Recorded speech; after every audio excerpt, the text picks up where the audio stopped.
The shoppers inside this Montreal grocery store will soon look very different. Masks will no longer be mandatory in public indoor spaces in Quebec. It will be the last province to drop the mandate.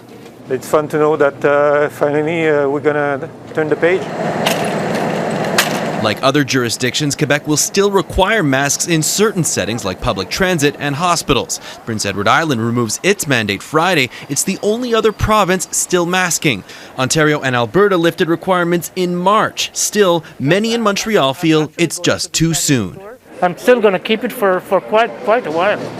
If the COVID is a risk, I'm going to keep it.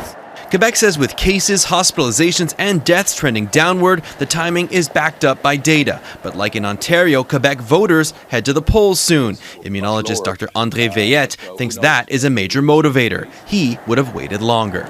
They do surveys and they see how the mood of the population is going. And I'm sure this kind of thing is not the only factor, but it's one of the factors. Montreal Public Health has released new research about outbreaks in workplaces, finding during the first 3 pandemic waves that people who work in food processing, warehousing, and manufacturing were the hardest hit. Though hard lessons have been learned and vaccination is more widespread than ever, workers in those sectors remain vulnerable.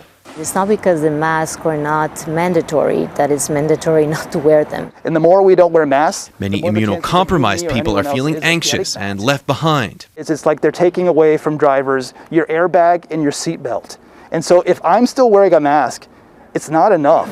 People are, of course, free to continue wearing masks, with officials reminding Quebecers to respect the choices of their neighbors. Dan Spector, Global News, Montreal.